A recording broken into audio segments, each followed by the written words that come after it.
We ready to go. Hit that like button and subscribe. It's your favorite YouTube undefeated, undisputed heavyweight champion of the world coming on the internet today, breaking down some more unbelievable truths. What's on your mind? If you feel like you need to call in at any time, feel free to do so. Open lines all day. This should be a great conversation we're talking about.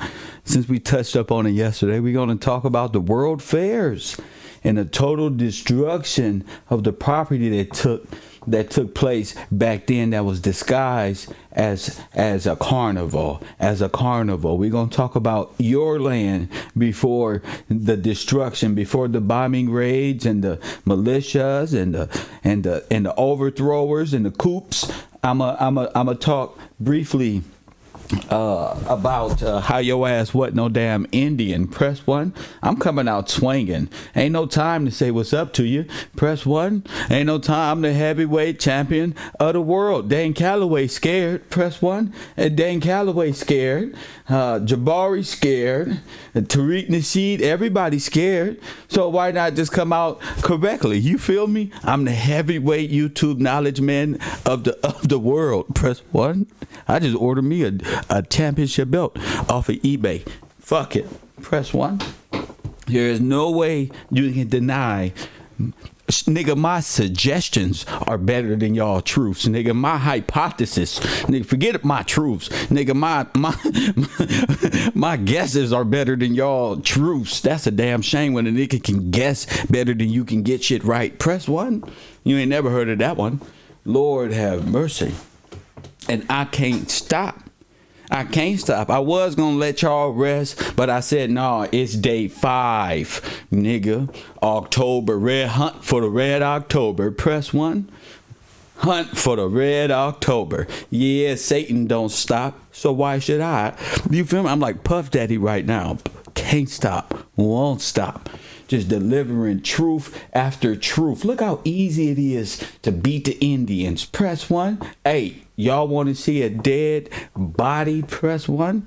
You want to see a dead body? Let me do my shout outs first.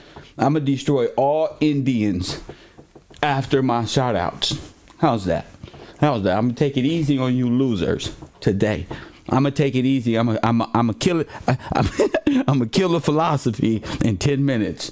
I gotta watch that. We're gonna kill a philosophy in 10 minutes. Shout out to Amanda. Regulate my chat room, of course. Always floating around here, making sure my links is up. Shout out to Marley's in the chat room. You up early. Let me see. Brittany's up early. Thank you for the information. You and Forrest Glory, Amanda, you guys are great. Wakanda forever. Press 1. Double up. What's happening? Shout out to Double Up. I'm going to show you something right now, Double Up. Settle down. Said my guy. Check this out. Before we even get into it, I gotta throw some jabs at Turtle Island. You feel me? They tried to throw us off with the Indian stuff right there, but they watching in the background, mad to the mug. They didn't even get a chance. None of they men came out to defend them. What's up, Yahudi? My man, good, he's a God-believing man. When they got names like Yahudi and Yehoshua and TMC, they fear God. Yep. Those are my boys right there. Urban Barker, what's up with it? Lewis family, what's up? Black Butterfly, you and your family, what's up? Regina Laurie, good to see you out there. Karen Divine, always. Mrs. Williams, as I should say. Call you by your name, Miss Divine. We know the sisters are divine, right? Gotcha. Let me see. The 1-2 combo. Let me see. Brandon, Mr. or Mrs. Chan. You feel me? Whoever you are. We're going to be Jessica Wabbit. What's up with you? Lord have mercy. That's a shame when you got to troll and put Jessica Rabbit in your name. Press 1. That's a damn shame. You know what? You know what's funny? about Jessica Rabbit. I was thinking about Jessica Rabbit before my show with your silly ass. Press 1.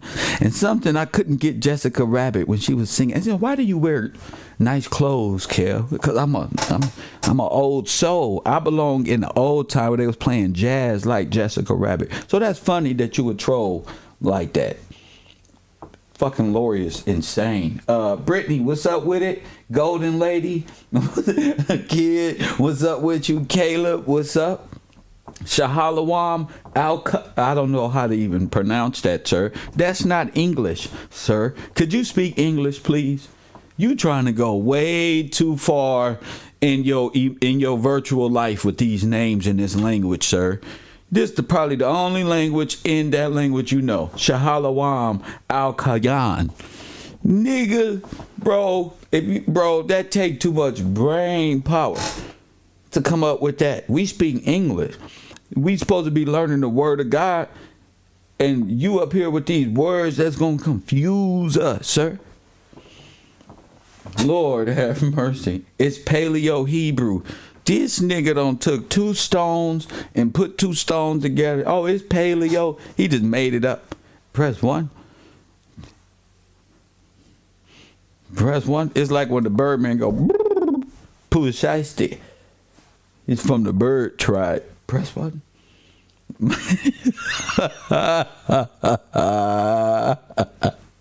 You Indian. Hey, listen, Paleo Hebrew Indian, my brother. Is that Indian? I'm talking shit. I don't know if he's an Indian. I don't know what ideology he's blending, but we're going to find out. Can somebody give me the info on Paleo Indian, please? Talk to me. Good to see you out there, Sheva, Regina. Peace to you, Easy. Good to see you. All right, look. DNS, good to see you. Now, I'm finna show y'all something that's going to disprove everything the Indians talk about right now. Press 1. Now, I don't want to hear nothing from Karimio. Don't even bring me. First of all, Dan Calloway believe in Indians and UFOs in the same illustrations by Spaniards. So this is no more debate. This is just common sense. This is just common sense. You know, it's foolish when you got Spaniards drawing pictures of native Indians with UFOs in the background. That's incredible when photography was around. That's also incredible. Lord have mercy. That's also, you know. So I'm gonna show you something. And I always ask this in my class. What have the Indians created in America? What have you created, Mr. Our heritage stolen? We Hebrews, not Indians, sir. What have they created? Can I get some action today? Are we gonna wait till Kev get like up out of here before y'all start? What have the Indians created? Casinos? That was already.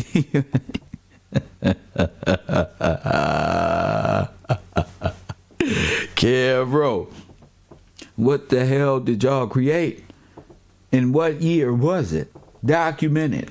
Since you only got 4 to 12 words in any one of y'all languages, what did you create?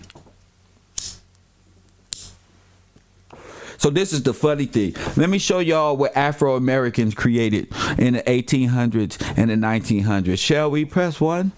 I want all my Indian brothers and Pan-African non-believers, press 1, to look at each other right now. Not like this.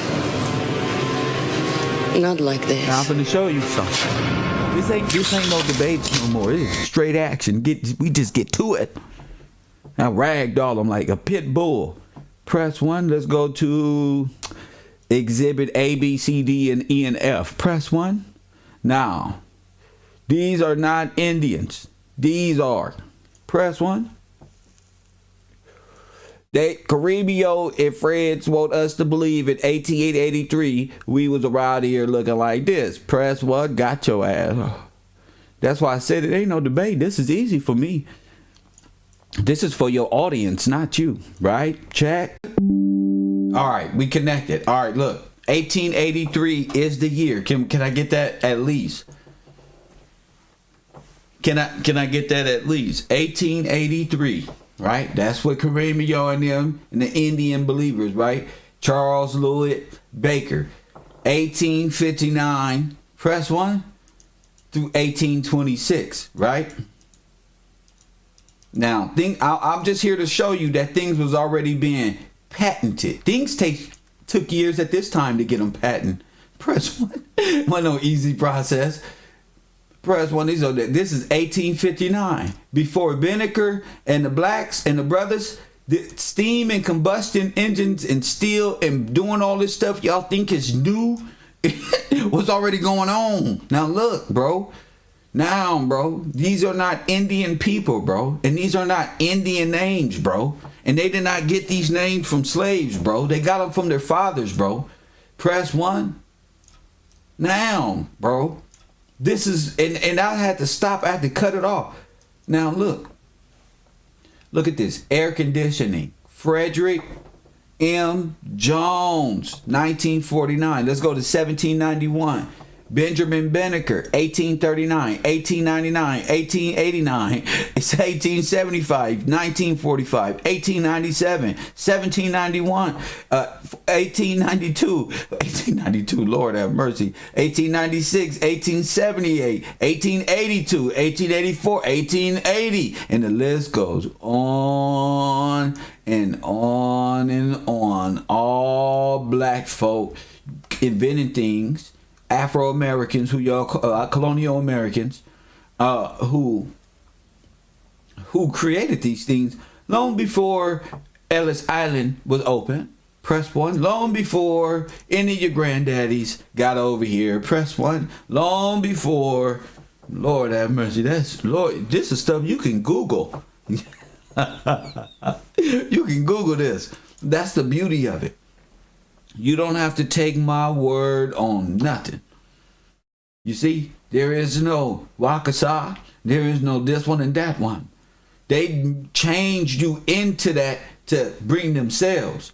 You was a freeman. You had this thing popping, bro. You had it going on. You just don't want to accept. And they tried to get you to take your name away. But these are your names. You've been an inventor. You've been with innovation, with business, with the steel mining companies and all of these things that's going around in the world that don't told you to lift yourself up by the bootstrap. It was just destroyed, stolen, patented up, restolen. The early 1900s. All the massacres was really just civil wars. All the massacres in the U.S. that's been going on for the last 100, 200 years, it's been a continuance of the revolution, the Civil War, the Great War. It never ended. It will never end against the Afro-American male because he's a beneficiary to the trust, to God's trust. Press 1. So it's very important that people understand how, when I say you're not an Indian, this is what I mean. Okay? You're not this. Just because they highlighted these people and colored them in, and these people was wearing things that give them melanated or brown shades of color, they are not you. Here's a timestamp here. So you can go back and check what Indians and the photos back in the day. This is a photograph in front of a made up picture. They was already doing this back in the day to give themselves standing. Okay? You've been in suits and ties. What you see me as is what you seen them as back in the day. Press 1. They just didn't have the color to show that I was a brown coat with a nice tie, with a nice vest, with a different color. This one and that one, you can't see it. The women at the time seen it. Press 1. They be like, Kev, why your shirt come from up under your coat like that? Cause you knew that's why. That's why I like all my colors to show, nigga. All of it. The way you match your Jordan, nigga. That's how, bro. Because that's how inventors and innovators and real speakers and people of substance really behave. Like they got some damn sense. You can't have a nigga that can create something be against the law. They are for the law. They trying to get you off your mark so you will be cursed and don't invent nothing like you are today. Only thing you want to do is listen to Glorilla tough ass rap. Press 1. I ain't got no time for Glorilla. Press 1. Fuck daddy. I'll fuck daddy free. I'm baby daddy free. Press 1. Y'all go ahead and keep listening to them weird looking ass football playing shoulder having ass balls out there catching butt balls if you want to. You better get back into your study. I stopped listening. Once I see Meg Thee Stallion doing what they was doing, I saw them big ass size 15s. Press 1. Yo, no. This is not real for me. This is real for y'all. This is real for y'all, though. I don't like females with feet this goddamn big. That's just too big. I don't give a fuck what y'all say about me. You take them motherfucking high heels off and them motherfuckers expand out like this one right here. It's a no-go. It's a no-go. I'm not having no kid with no females with feet this goddamn big. It's not happening. But I can't talk my shit first thing in the morning, baby. I can. Shout out to Double Up, baby. I'm glad that you out there rolling around. I just want to show y'all that we wasn't, as they say, in the time frame given, no damn Indians. You became Indian and validated all of India to come over here and do you this way. All of them. All of India. Everybody from the East India Company. Come on. They said they Indian. We're Indian. Come on. Let's write ourselves in. Come on. And they gonna call themselves black. Because we gonna call them black. Because they black.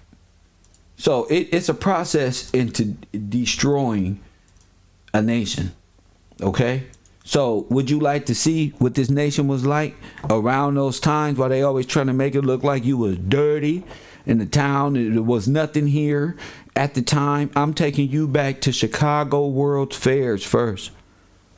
Then we gonna go to San Francisco and show you the destruction of both places. That'll give you an inclination of how these people just get here. Put on some. I'm gonna let y'all figure it out.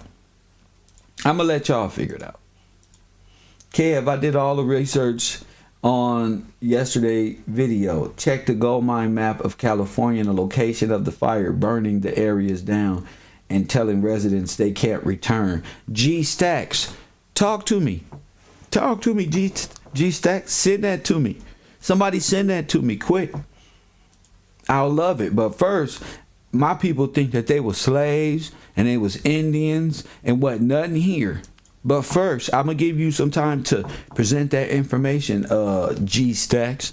But look, for the meantime, my people think that they wasn't nothing. But I'm finna show you what Chicago and World Fairs and all of this stuff really look like. And you tell me. No, this ain't New Zealand. No. This ain't this one and that one. Nope. This ain't Poland. Nope. This is right here in America before the war. Press 1. This is right here in America before the war.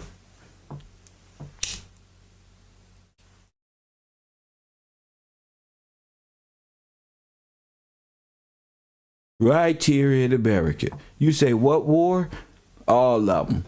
Before they trick your brain in the theater of war and start rearranging time and fucking themselves up in 2020. Press 1, because it's up to us to reconstruct history the way we know and see and can see with our very own eyes, because these motherfuckers still alive today. And you still can watch them squirm and tell lies. They just told the lies yesterday, probably. There's an infinite amount of exposure and declassification. You don't need no president to declassify nothing. Look at history from this point going backwards, and you can see what these people have done given the correct perspective. So we're going to be breaking this down, the theater of war in time immemorial. Well, the theater of war put your brain all over the place and made it look like they was attacking Europe, Japan, everywhere in the world. I'm going to show you that all of those places was right here in America. That's going to further propel my theory to a whole nother level. I'm going to show you that it's a propaganda. Man in the high castle propaganda machine keep telling us lies over and over and over again on some bullshit. And when the truth is, nigga, you wasn't no African. Kev just proved to you you ain't no Indian. That fast. You're not an Indian. I already proved it to you. You're not an Indian. You see all this stuff right there, 1883? Really? You're not an Indian. Okay? This is why they came over here. This whole time. All of these towns was like what y'all call little countries. They had a little Africa, China, the same thing y'all see today. Chinatowns and Japan towns and stuff like that. They were all workers. But I'll keep telling you, 1898 was the overthrow of the South. That's something you can research for yourself. But all of that went all over. It happened on the North too. But that's a significant, Wilmington is very significant too, because it's written in their Constitution. It's written in their Declaration of Independence. Who they will never serve again in the denouncing of the monarchs. So you got to understand and place this together. I'm not asking them for no help. I ain't asked them for nothing. I'm researching and theorizing myself. I guess it's because I didn't go to school. Now I'm I'm ready to fight back. You feel me? No, I do it myself. Let me see. Give me the homework, and my homework gonna be right according to what's right, not you forcibly. You see, this is what we gotta teach our kid, not forcing me to make a right answer to benefit your program in the federal Rockefeller. Press 1. We don't have African names or Indian names. Well, Mr. Caleb, do we have Paleo-Hebrew names? What do we have? Tell us, Paleo-Hebrew brother. So let's get back here. Caleb, you're not in my class. Tread lightly, sir. Tread very lightly. Don't get used to we. Don't think because I'm saying your name, you becoming more and more, because like George Washington, you will be cut off real fast. So let's get back to tell him, D-Jack, Mr. Gillespie don't be playing. Cub walk you right into getting blocked because he don't care. He'll walk your ass right in. He'll play with you and block you at the same time. And fuck him. Press 1. Because he ain't doing nothing here. He running his mouth. Press 1. He ain't getting up prepared with me. So why do I care about Caleb and his paleo brain? Press 1. He ain't here when we talking about law. Where he at? Ain't no Paleo Hebrew right there. I don't want to hear made up theories about niggas in chat rooms with Paleo Hebrew names saying tribe up. How about calling into the show and talk about your Paleo Hebrew name and this world you believe in and put it to the test? Press 1. You dealing with the undefeated champion of the world, Craig. Of the world. What you talking about? I'm top flight, nigga. Security. So you just can't come over here with your Paleo, Indio, Hebrewish concepts without putting it to the test. We got to see if you battle ready. Come on, Cletus. Press 1. I think the people is tired of these lame ass, goddamn talking shit. Put it to the test. 424-209-9506. Until then, you see, be quiet. Until then, just watch the film. The 1893 Chicago World's Fair was a triumph, but the 1893. Press 1. You hear me, Cletus? Press 1. 1893. That's 1893 is 10 years after you came out this Paleo Indian uniform. Press one, hit the. Today is y'all day today. I want all smoke. Los Angeles. You on the air? What's up, Kev? Mr. Gillespie. Can you hear me? Professor, please. Can you hear me? Professor, yes. Okay. Yeah, I'm Collab. I was calling in. So what's up? Nothing much. So what I'm saying is, we already know they stole everything from us. How do we know? How do we know that? Because of the scriptures. Sir, how do we know, and when did this happen? That's what I'm saying. So, according to the Bible, because I believe in the Bible, according to the Bible, we're going to lose our history, and we're going to lose everything because we didn't follow God's laws. So we're the people of the book. We're Israel. So what happened? Wait. Say that again. So because I believe in the scriptures, I believe we're Israel, and according to the Bible, it said we're going to lose everything because we didn't follow God's laws. So that's why, since I believe we're Israel and we're original Hebrews, that's why I believe I'm a Hebrew, and I believe we're scattered in all nations.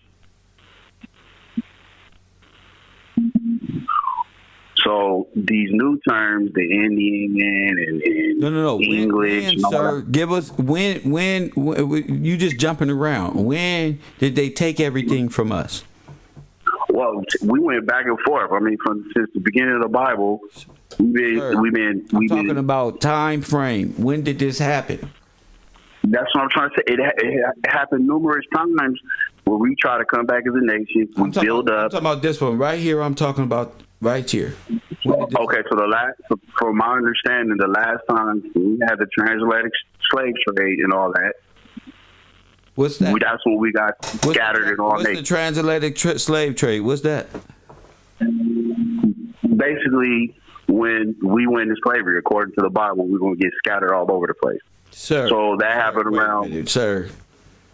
Did he say he was going to put you in the transatlantic slave trade? Did he say that? No, according to the Bible, it said we're going to get scattered in all nations. And as far as my understanding, looking at history, when they did the transatlantic slave trade, that's not the only one, but when they did that, they was able to scatter us in all different nations and pretty much be enslaved. So you believe that all your people was put on the boat and sent to America? Not all. Because you believe your people? Like, for example, when you were talking about the Solomon Temple. One second. Do you feel that your people was put on the boat and sent from Africa to America? Some, and we also had proof. That's what I'm saying. When you was talking about Solomon's Temple yesterday, when Solomon, when he was a king, he had all 12 tribes together. But when they took him down, we got separated. But I was saying that was a hypothesis, and I was saying, what if Solomon's Temple was here? So that's a possibility. If that's the case, coming from Africa, it'll be us being expelled somewhere else from Americas, maybe. True. From the continental Americas, probably. So was there ever an exodus with the royals from the Americas, or the people of those colonies up out of America, or anything like that? Yes, that's what I'm saying. I'm saying we was all over the place. So what I'm saying is, what they try to do to us is confuse us. Where is what? So that's why I'm watching the show. We all trying to figure out this all together. So that's why I'm looking at, was it over here or was it over there? That's what I'm trying to figure out as well. Is what like over said, where and where over what? So that's why I always bring it back to the Bible. If you look in the Bible, when Solomon was king, he had ships going everywhere. He had a powerful army. He was the smartest man on the earth. He knew about the Americas. he knew about all these How different you know locations. he knew about the Americas? Was he in the Americas? Well, it says in the Bible, his ships went all over. And of course, if you look into the Bible, it tells you different locations and regions. I'm saying everything I'm talking about is what I believe through faith. You don't have to go. You explain it. So are the King Solomon have steamships or row your boat ship? Well, I ain't that smart to figure out, but obviously he has some ships that was able to go from all over. And matter of fact, the king of I think his name was Tyree. He was part of the Navy, and he was building all these ships for him. So he had ships that went to different regions. And like, for example, it's a scripture where he said he had ships that you should stop for 3 years. It'll travel for a year and a half to a different location, pick up all this stuff, then it'll come back with all kind of different things like peacocks, turkeys, and all that. So he knew about different regions and what he needed from them, how long it would take to go and come back. So I believe, since they said Solomon was the smartest man ever, he knew about all these locations. He knew where the people was. He knew all this. So that's why I came to the conclusion that he knew about America. Our people possibly came over here, set up shop. That's what I believe. So the issue is trying to figure out who are the Native Americans, if they are us or not, or did they plant these people there and say they was there when they really wasn't there, or did they actually, they had a little land bridge, what is the Bering Strait that they walk over? That's what we all trying to figure out, because that's what I'm breaking down on my history lessons is a lot of them. Came from the Bering Strait. That was a long time ago. But when we talking the biggest influx of Native Americans was in the 1900s after the war, by way of Ellis Island and other mechanisms that allowed these people to nationalize themselves and stay put, and other means. But all of this took place in the late 1800s, early 1900s. Well, see, that's the thing. It's like I can't pinpoint the actual date because they try to trick us from all that. And then another thing is, when they said they had all these Indian wars over here that America was fighting, because if you look it up, it said America had been fighting all these wars forever. So the question is that us black folks they fight, or is it really the ones on the reservation fighting? Because my thing is, the people on the reservation, they can't do nothing. They've been getting their ass kicked forever. And feel like people on the reservations are the Indians, and those are the ones who submitted to the foreign banking federalized policymakers. So they've taken the communistic approach. They got their hands out and they just grew from within. You can recruit from that all day if you know a nigga fight for a meal. But see, that's what I'm saying. But that's what I'm saying. They got their hand out and they gave up, but they make it seem like they was the ones that was fighting the whole time. And we was over here not doing nothing. That's what I'm saying. That's where they're trying to trick us at. I believe we was the ones fighting. Fighting who? Fighting where?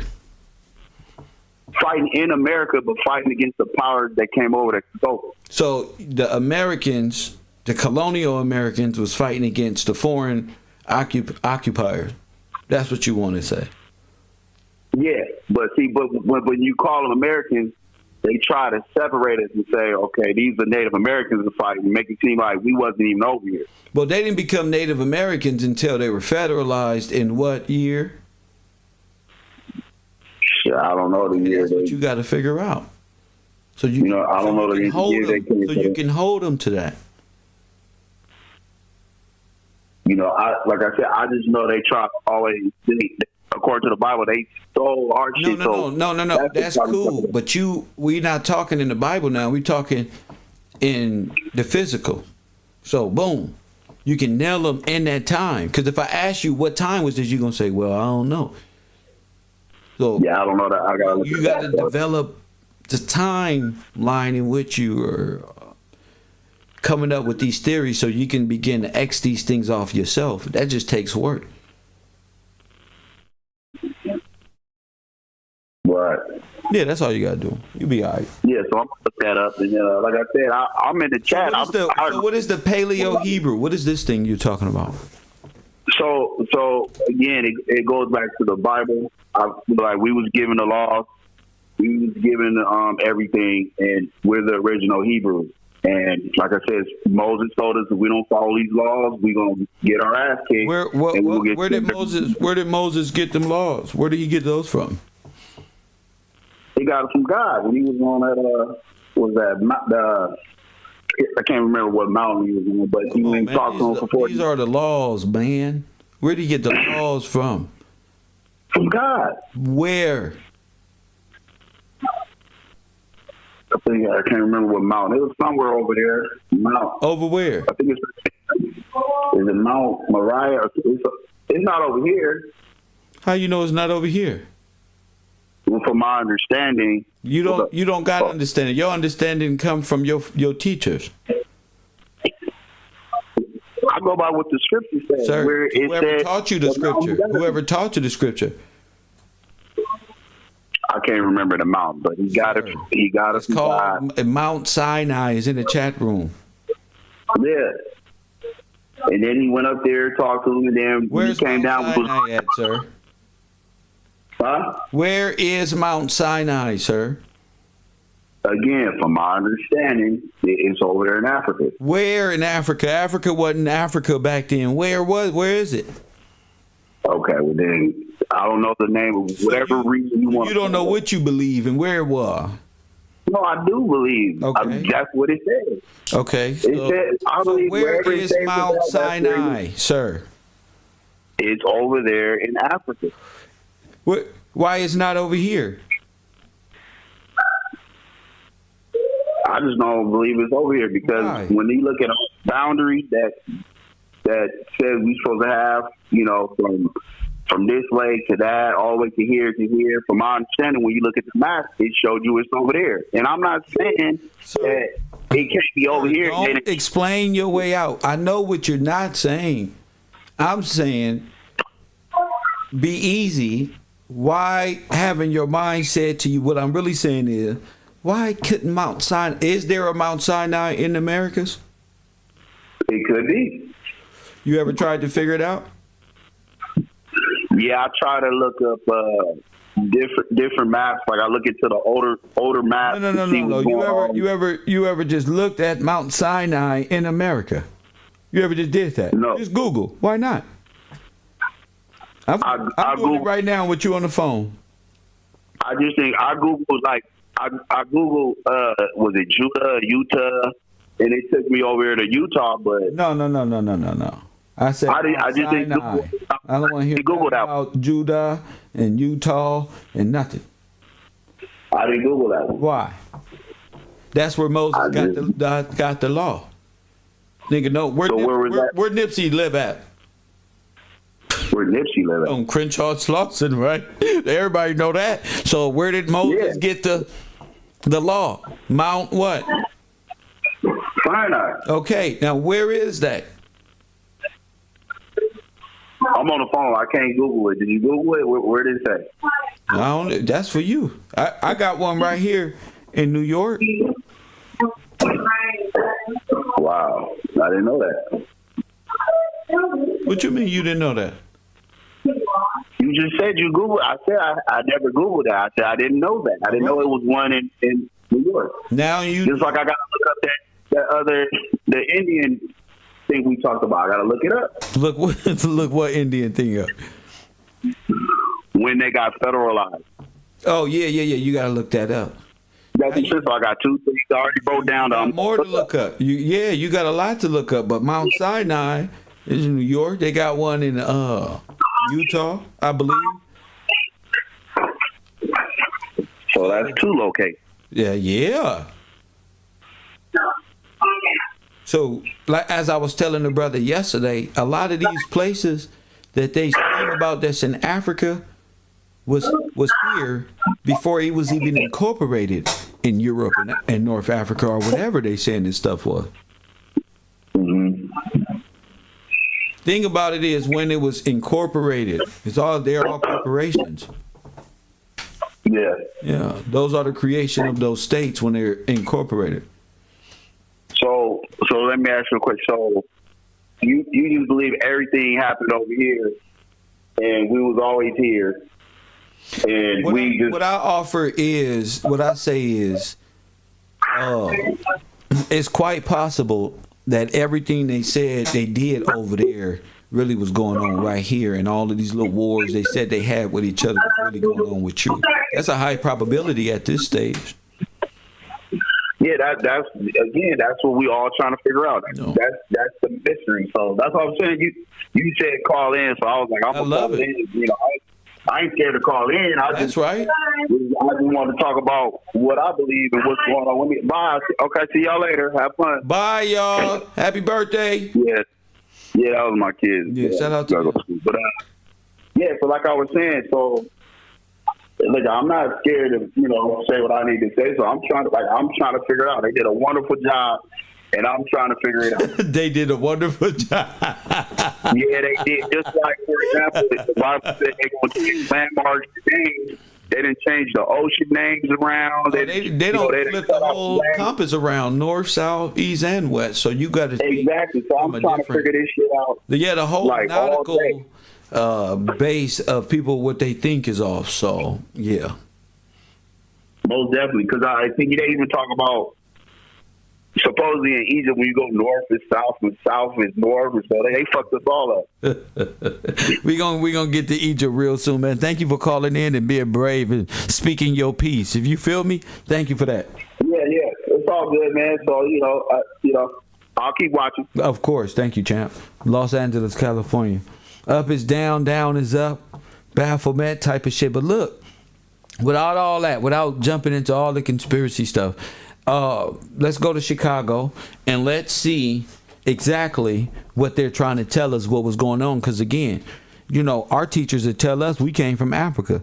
We was beat down in the 1800s. We ain't did nothing. I'm asking, where all the black people at?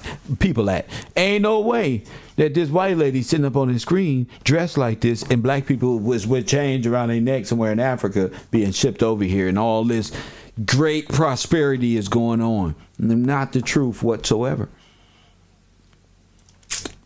Not the truth whatsoever. So that's the point of this, is to show you there's no way you are one of the most intelligent, innovative, creative people, and they were the ones living like this with little umbrellas walking around.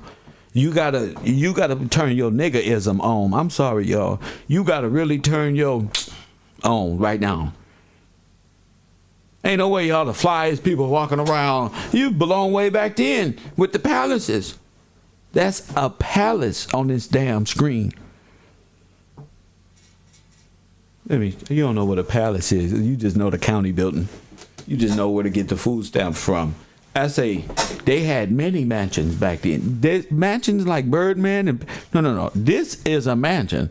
When Jesus said, "My Father have many mansions," this is what he was talking about. This type of stuff, but heavenly, but this type of stuff. You feel me? Many mansions. 9, 12 bedroom, no. with 4 bathroom, badass kids and friends and pool table. No. There's a whole fucking economy going on. There's a whole community. There's a whole family community. Money being made all around this bitch. Press one. They came over here. How they got this and riding around with horse carriages, bumping into each other, not knowing how to drive cars and automobiles, just driving around like they because they did just get here. It's important you recognize that. To not recognize that means you got low confidence in your own people. Forget self-help. Hate, you got low confidence. You don't believe your people can do nothing they ever existed. Last time your people was on top was way back with Mansa Musa in Africa. We're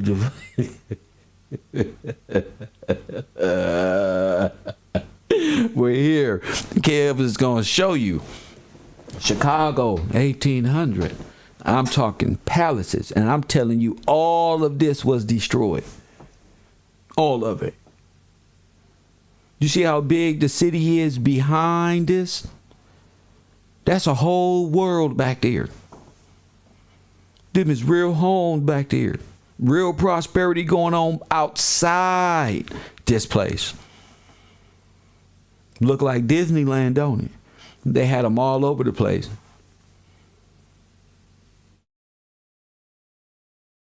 Where was the Indians at when this was going on?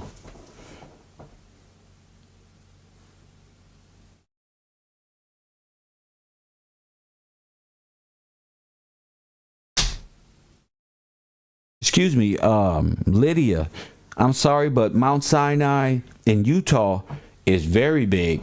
I don't know what you're talking about. Actually, it's more accurate in height and measurements than the one you're talking about. So yes.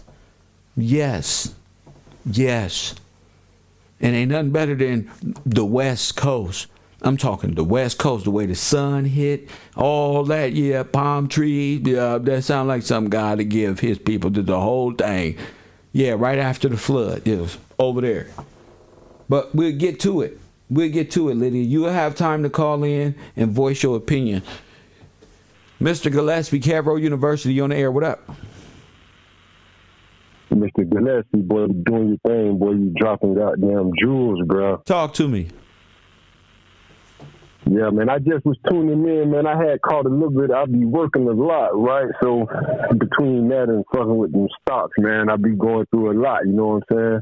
Not nothing negative, but all positive. But, man, I caught a little bit of what y'all was talking about yesterday and the previous day, man. You just opened up that third eye a little bit more, man. My job was probably at 5% and went up about 6%, man, with that goddamn amber room, bro. That shit serious, fam. Elevated to knowledge now. Oh, my goodness. Man, I'm elevated a little bit more now, bro. Don't hurt you. Don't hurt you. Nah, but you dropping it, bro. You dropping it like on earth as it is in heaven, man. Like you were just saying, bro, with all the jewels and all that they got, man. That's for us, man. The blacks, bro.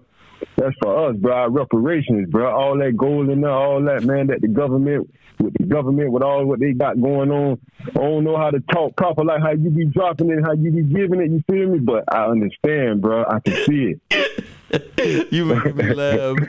Hey, nah, bro, but it's just like some real nigga shit on this end. You feel me? Straight from Florida. I talked to you one time before, but shout out to bro, Florida. You dropping them jewels, shout bro. out to Florida, man. You just made my soul smile. You just said, "Hey, look, bro, like just keep. Hey, look, I don't want to slow you down from what you got going on, bro, because you dropping them jewels, bro. But I just had to call and let you know, bro. Like us real niggas, like some real niggas, bro. We understand, bro. We can see where you going with it, shout man. out to you, champion. Yes, sir. Yes, sir. My man, it's just a hilarious. These people are hilarious. You can't make this. You can't make this shit up, man. He reminded me of that one comedian who be talking from Florida. He believe in God and stuff like that. So who is that? Who he remind me of? That's what make my stomach laugh. Y'all be talking in this. Y'all morphing to these characters I don't see it on Instagram or some goddamn weird. What's his name? You want to be rolling around, he believe in God, that funny ass comedian. Coffee and Kush TV, you on the air. Mr. Kev Row, how are you doing? Mr. Gillespie. Okay, sir, I got you. My man. Yeah, I just wanted to chime in and build on what you were talking about. I don't think it's so much that, of course, they lied about the map, and that's where their geography goes wrong. It's because being from up north and being a truck driver, I've been to places that definitely going into the regions that it gets colder, and like you said, the West Coast. I think the problem is that we forget that the maps are inaccurate, and there's a lot of lost cities underwater, and that's because over time, the geographics of the whole world was different, meaning that this is Africa. You know, we're in the northern part of Africa, like if you go by New York. What you mean by the geographic part of, what do you mean? Like, well, if you look at the map, it looks like a puzzle. When? Okay, when? Let me get this. Let me fix my screen first. When? Okay. Because we talking about a specific period of time. When was it all Africa or this other stuff, man? Come on. This is like ancient times. Like if you look at the map, it's literally pieces missing. That's why it looks like they do that on purpose to make it seem like it's mostly water and just a little bit of land. I get where you're going, but what does that have to do with this time frame? Because I don't want you to blend these time frames with Pangea, which happened billions of years ago. Right. No, well, I get what you're saying. What I'm saying is, if the land mass was different, then you would know what you're saying is accurate, meaning that all the structures that you're pointing out has been here a long time ago. I'm not saying the land masses was different billions of years ago. That's why I'm right about the 1900s and things of this nature. I'm saying they reversed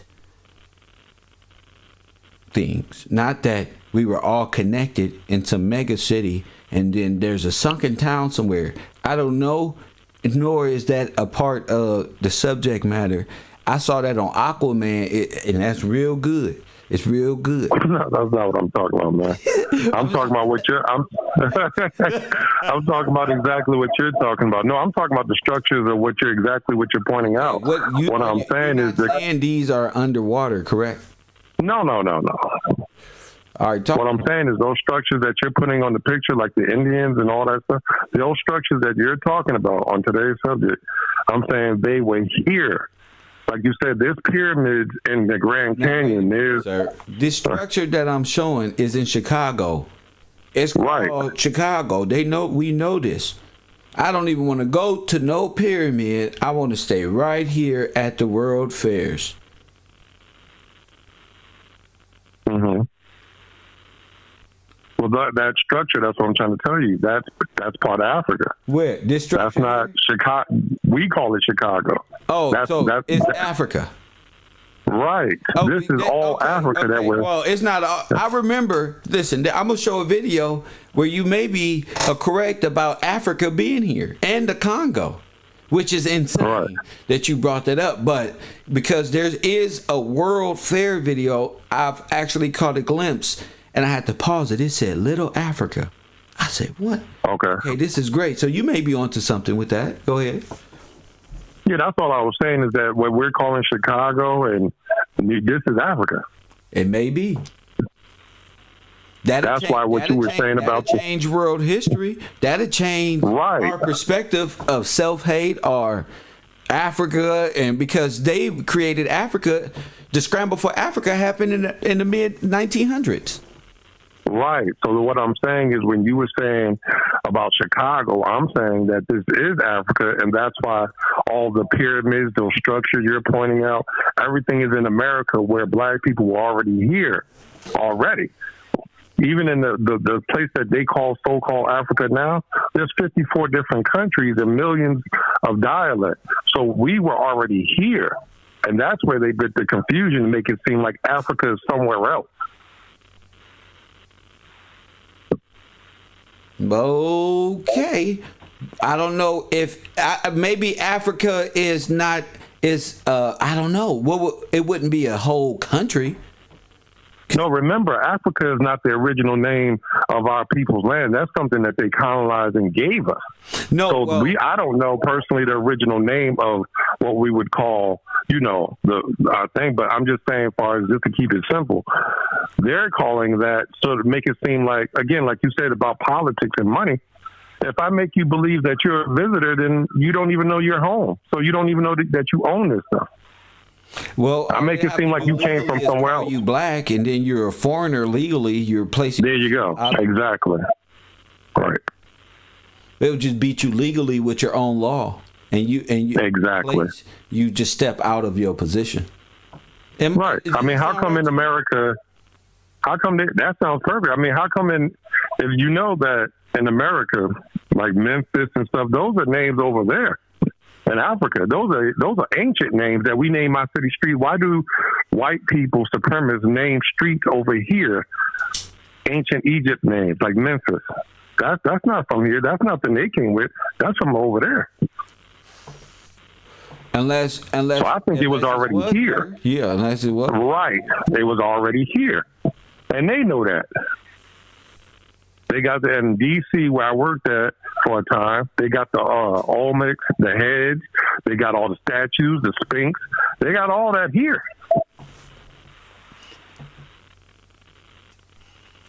But was it called Africa as a nation? No, that's what I mean. They put a name on it. Okay. Yeah, they put a name on it. I got you. Yeah. My man, thank you for I'm just using it in layman's terms. Okay, no problem. We'll go into further dialogue later on, but thank you for the call, champ. No problem. Thank you. My man, you can learn many things from different people. I just want them to talk. Keep talking. No matter what agree, you can always learn things. You can just learn by, okay, because I've seen Little Africa in one of these little World Fair videos, and it had me like, thinking hard and thinking back on how the Russians were trying to divide up Africa in the 40s, 50s and shit. But they saw the Congo of Africa as being here. This is where the don't tread on me like shit came from. The snake ability of the church per se at the time that's trying to slither its way and through constriction and fucking boa constrict the beneficiaries of the trust. The heirs of common law, freedom. Press 1. 4 days. You can't be owned by a corporation nor a church. Not even an incorporated church of a 5013C. So it's all illegal once the application of law is applied, sir. That's the problem right here. We're focusing on entertainment and not the process of being free. We're wishing to be free, but freedom is just what a adjustment of attitude. Coffee and Kush TV, you on the air. What up? Mr. Gillespie, what's up? It's Said. Said, my man, Mr. Bernardo himself. What up, champ? Yo, what you and the guy were just talking about? Yeah. It's really on point because I was looking at, remember I was talking about the 40 years yesterday, right? The what? The 40 years. Okay, yeah. So I got the World Fair wrong. It wasn't Chicago. Well, it could be Chicago, but it also could be St. Louis, the World Fair in 1904. In 1904, yeah. Yeah. So that would put the Japanese at the World Fair, and that would put King Leopold there with the largest human zoo. Ah. And St. Louis would be like Missouri. That would be on the west side of the Mississippi. Is that Kansas City? That would be the Congo. Missouri? I think so. Yeah, Kansas City, Missouri. It's in Missouri. Well, we were talking to the brother, the heartland of America would be. Okay, so look at this. Would be the Red Sea, in 1904. Red Army, the hunt for Red October. Press 1. Oh, we on rampage. Come on, King. Listen to this, Kev. So in 1904, wait, let me pull it up so I can tell you right. So in 1904, you have a guy named Halford McKinder. He presents a paper on the geographical pivot of history to the Royal Geographical Society of London, in which he formulates the heartland theory, originating the study of geopolitics. That's where we get the current map that we have now. Upside down, backward, left, right. Right, and it puts all the power. When you confuse it, you can actually throw a couple German words over it and make it look like you invading a whole different country when it's this one. But go ahead. Correct, and it put all the power into the Asian continent. Into the That's why Asian? they say that society. Yes. Gotcha. Also, too, with the 40 years, you got 1904. You take 40 years from that, you got 1864. That's right before the assassination of Lincoln, the emancipation of the slaves. So this is what my thought is, Kev. When they say that, when historians say that Christ died 40 years before the siege of Jerusalem, were they talking about Christ actually, like the person dying, that was Christ? Or are they talking about the seat, like the office, actually going out of existence as it, yes. There you go. Yes, sir. It's the seat lost power. And the seat is given into Rome. If you get to the Vatican, it's given Peter, to the Pope. remember? Yeah. Yes. Yes, the seat of Peter. When Christ That fits it a was little going to better. be given to him, they stole it. Right. Then we're dealing with more current events. You're dealing with the Ark of the Covenant being more accurate around this time. We were just talking about this yesterday. Right. That can And St. all Louis be put- within this frame. Yes, bro. St. Louis puts the Japanese, probably the Russians, and King Leopold all in the same place at the same time. That's the St. Louis World Fair, right? Right, and it has the same type buildings as Chicago because they're right across the water from each other. What about Kentucky? What do you mean? What about it? What's there? Where is it? It's above Tennessee. It's above Tennessee. It's right above Tennessee. Nothing goes I on. would want to say that's they have some fights there, but I'm not sure what's really out there. I've only drove through there. I've never really seen too much. But there's some fighting going on there, and I want to say that was part of Tennessee at one point.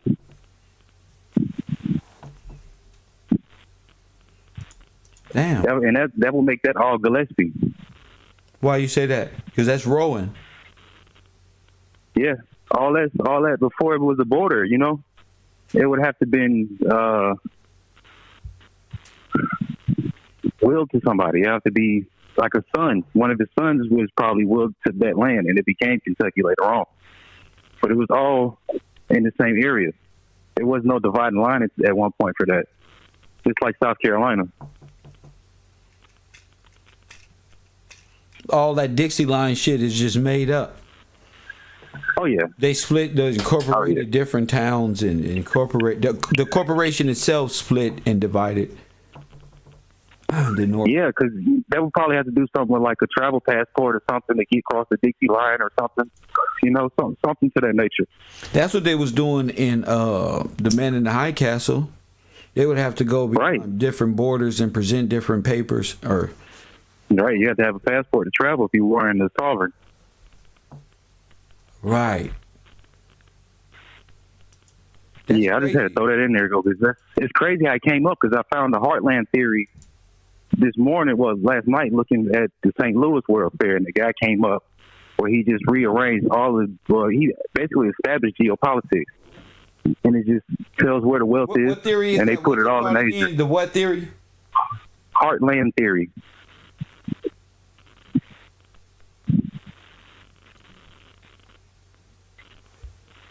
It's all in the same time period though, Kev. You can see like how it all like led up to like 1913 and in 1933 how it all links together. It's all matched together. I can see it all like Oh my goodness. the progression of it, you know? Yeah, the progression of this specific. I wonder if the theory's Russian. Is it Russian? It has to be, because they're the ones who did this. Right. Geographical I could look into the guy though. of History is an article. He submitted to the Royal. What did it say though? Like, how could you do that if you weren't the Royal Geographical Society? Like, how could you do that? If Yeah, it'd be impossible. If you're He's in just a conflict with spy. the king. He's a spy. Right. That's what he is. He's a worker, and then over there he's back Russian. And whatever the transport back and forth with North Africa and the UK, what they call the UK today, is just insane. But because he's from over there, so it is the geographical pivot of history. So a pivot mean a switching, a change, like a change of rotating direction.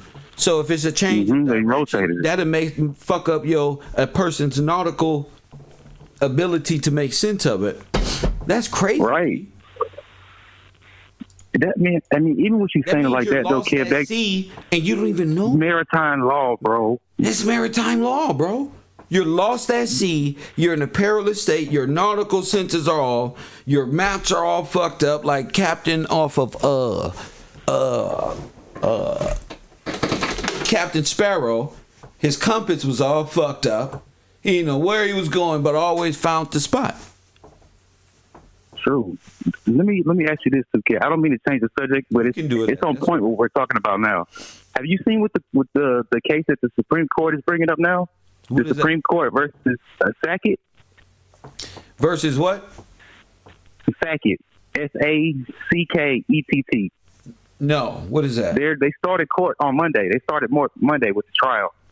So this family, they went and bought land someplace, and it had water by it. So the city, like the EPA, came in and told them that they can't use the land, they can't build their house there because of the water. Like riparian rights, right? So they took the EPA to the Supreme Court, and now they're trying to redefine navigable waters. They're redefining navigable waters, the definition of it, what it actually means. Yeah, well, you can't navigate on the stream, on a pond. Right. It's on swampland, They were able to take over that way. Right. And they're going to have to redefine it. So the Supreme Court, which being the supreme law, is redefining the word. It has to have an effect on maritime law also. Right, because that it's going on right now, Kev. In my mind, shit like this is that's going on right now, Kev. It started Monday. So shit like that is drain the swamp type of shit. Receive the water. Yeah. And lose sense of control. It's like a receding of the water, whichever argument it is. That's crazy, man. Yeah, bro. Changing that is pivotal. Pivotal, bro. It's pivotal.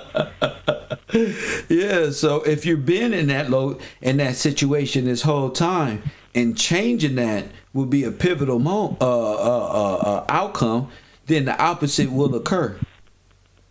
Right. Which would be they said they would come to a outcome. Yeah, they said they would have a decision probably early next year. Yeah, because all this is happening fast. Yeah. From immigration to even what you're talking, I have no idea. I'm just freestyling the conversation based off of what it sounds like to me. It just sounds like an argument. Bro, that's why I had to call in, bro, because it's just knowing what we study with you, bro, is divine intervention, bro. There's what will make everybody be on the same page? Like, Italy is having like a conversation. Oh, it is? Yeah. Well, Italy floats on what's that? On logs. That's crazy. I didn't know that. The whole no, I didn't know that either. Everything over there is like floating on. What's that major stream that they all be streaming down? Is very romantic. The roads are all crammed up. There's lakes and going all through with the canoes and things. There you go. That right there. I know what you're talking about. I know what it's called though. Oh yeah, they said the water. Yeah. But it's all on logs and things of that nature. So that should be crazy. Oh yeah, for sure, bro. Yeah, but let me get back to it, bro. I'm staying in tune. I'll call back. My man, see you in a minute, champ. That's my man said. Back to study time, no. I had a good breakfast, man. I had them French toast from Denny's, man. There was a darker side. African Americans were excluded. They was excluded. Indigenous people were exhibited. Wait a minute. Look, y'all. Look at this. Big place like this. This statement alone says we created this. Black people couldn't come, and Indians was living in teepees. The 1893 Chicago World's Fair was a triumph, but there was a darker side. African Americans were excluded, indigenous people were exhibited, and the fair would become forever. Who was that? Linked with a serial killer. Oh my God, we just saw him. We just had a picture of him the other day. He came from the church. We just had a picture.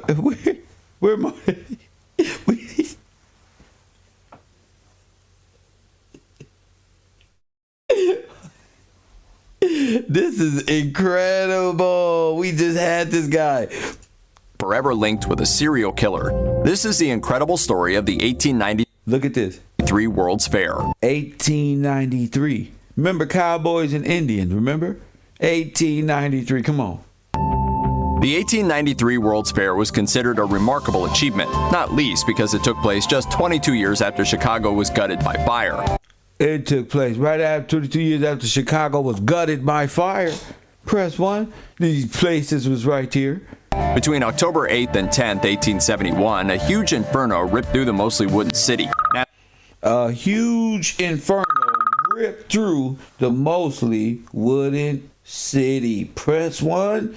From Chicago. Coffee and Kush TV Coop from Chicago. Talk to me, King. Hey, what's going on, Professor? Real quick, I don't want to take up too much time, but that guy you just put up on the screen with the bowler cap on, you like, who is this? I don't know if I'm wrong, but I believe that's H.H. Holmes. They said he a serial killer, right? I guess so. All right, so it's rumored that H.H. Holmes did a lot of work in Chicago, and you say he might be one of the actors, one of the generals. I forgot what they call, but he could be one of the presidents impersonated. Anyway, I'm digressing, but I know what you mean. Go ahead. Yeah, point is though, they also said H.H. Holmes is Jack the Ripper, and Jack the Ripper is a member of the royal family.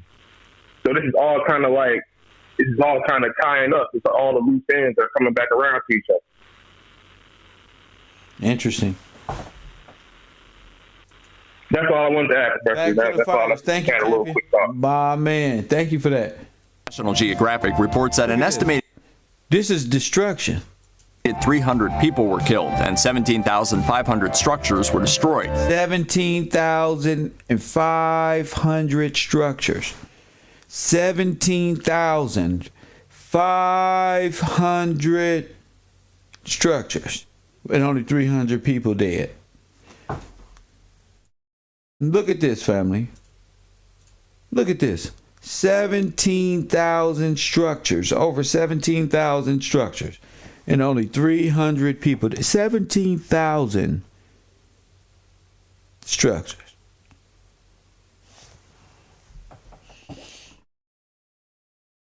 Yeah. 10 years after that, 20. This right here. Come on. The cost of the damage was around $200 million. With 90,000 of the city's 324,000 residents now homeless, looting broke out. Martial law was also declared on October 11th and lasted for several weeks. However, Chicago's leaders saw an opportunity to rebuild a bigger, better, more fireproof city. What's those? Bodies in there? Fortunately, the railroads and meat plants, Chicago's main industries, were still intact. New laws required buildings to be constructed of fireproof materials, although it took another smaller fire in 1874 to convince architects and builders to take these measures seriously. Oh, it was more fires day. Oh, now we got to take this seriously after we've been ordered to do this. Oh. In 1890, Chicago beat rivals New York, Washington, D.C., and St. Louis in the contest to host the 1893 World's Fair. Really? When they say host the World Fair, does that mean the buildings was constructed at the World Fair too? Well, we want let's build this real quick for the carnival. The city ultimately raised more money. Look at him. He looked like the nigga that was in the hat. He looked like H.H. with the hat. Than its rivals, from wealthy investors including Marshall Field, the city and state, and ordinary citizens. The organizers' first priority was design. Hold on. Designed around the. Look at this.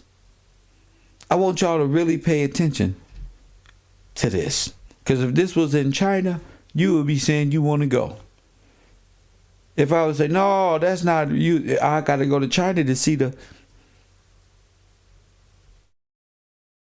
Designing and constructing the landscape that the fair would take place upon. For this, they hired America's most famous landscape artist, Fred. It's the same motherfucker again, right here. Ain't no difference between none of them. How they hiring this dirtbag who looks like this? How they this American painter and American inventor when they got the American inventors? They got the masons. They got the builders.